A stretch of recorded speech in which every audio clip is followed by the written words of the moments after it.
আসসালামু আলাইকুম। আপনি আপনার বিকাশ অ্যাকাউন্টটি পার্মানেন্ট ভাবে বন্ধ করতে চান, কিন্তু জানেনই না কিভাবে। অনেক সময় নতুন সিমে বিকাশ অ্যাকাউন্ট ট্রান্সফার করতে গেলে আগের অ্যাকাউন্টটি পুরোপুরিভাবে বন্ধ করতে হয়। সো আজকের ভিডিওতে আমি আপনাদেরকে দেখিয়ে দিচ্ছি বিকাশ অ্যাকাউন্ট পার্মানেন্টলি ডিলিট করার সঠিক নিয়ম। ওকে, প্রথমে আমরা বিকাশ অ্যাপটি ওপেন করে নিব। দেন বিকাশ অ্যাপসটি ওপেন হয়ে গেলে উপরে যে প্রোফাইল আইকন, আমরা প্রোফাইল আইকনে একটা প্রেস করে দিব। দেন নিচের দিকে লক্ষ্য করুন, অন্যান্য একটা অপশন আছে, এখানে একটা প্রেস করে দিবেন। প্রেস করার সাথে সাথে বিকাশ অ্যাকাউন্ট বন্ধ এরকম একটা অপশন দেখতে পাচ্ছেন। দেন আমরা এখানে ক্লিক করে দেব। বিকাশ অ্যাকাউন্ট বন্ধ। আপনার বিকাশ অ্যাকাউন্ট বন্ধ করার আগে নিশ্চিত করতে হবে। তো তারা এখানে বলে দিয়েছে ৩টা থেকে ৪টা কন্ডিশন আছে। এই কন্ডিশনগুলো ফুলফিল করতে হবে। বিকাশ অ্যাকাউন্টের ব্যালেন্স 0 থাকতে হবে। আপনার বিকাশ অ্যাকাউন্টে ৳৫, ৳১০, ৳৫০, ৳১০০ যত টাকা থাকুক না কেন ব্যালেন্সটাকে অবশ্যই 0 করতে হবে। আর অনেকেই বলে থাকে যে আমার অ্যাকাউন্টে আছে ৳২০, এটা আমি কিভাবে 0 করব? আপনি রিচার্জ করে ব্যালেন্সটা 0 করতে পারেন।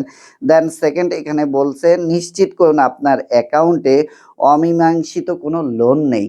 কারণ বিকাশ অ্যাকাউন্টের মাধ্যমে আমরা অনেকে লোন নিয়ে থাকি। সো বিকাশ অ্যাকাউন্টটি বন্ধ বা ডিসেবল অথবা ডিলিট করার আগে অবশ্যই আপনাকে লোনগুলো পরিশোধ করে নিতে হবে। দেন সকল সেভিংস, সাবস্ক্রিপশন বাতিল করতে হবে। অনেক সময় আমরা বিকাশ অ্যাকাউন্টে আমাদের পার্সোনাল টাকা-পয়সা সেভিংস হিসাবে জমা রাখি।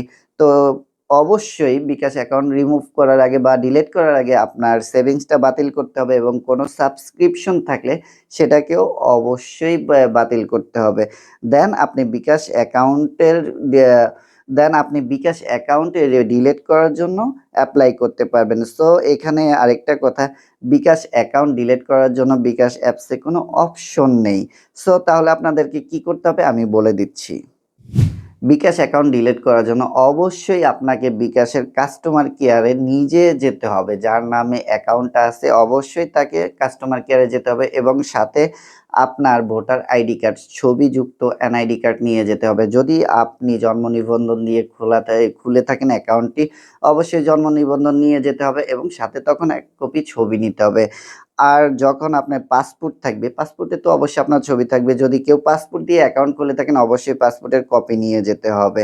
দেন কাস্টমার কেয়ারে গিয়ে আপনি বলুন আপনার বিকাশ অ্যাকাউন্টটি পার্মানেন্ট ভাবে বন্ধ করতে চান। তারা আপনার আইডি চেক করে প্রসেস করে দিবে। সো আজকের ভিডিও এই পর্যন্ত। সবাই ভালো থাকবেন, সুস্থ থাকবেন। আল্লাহ হাফেজ।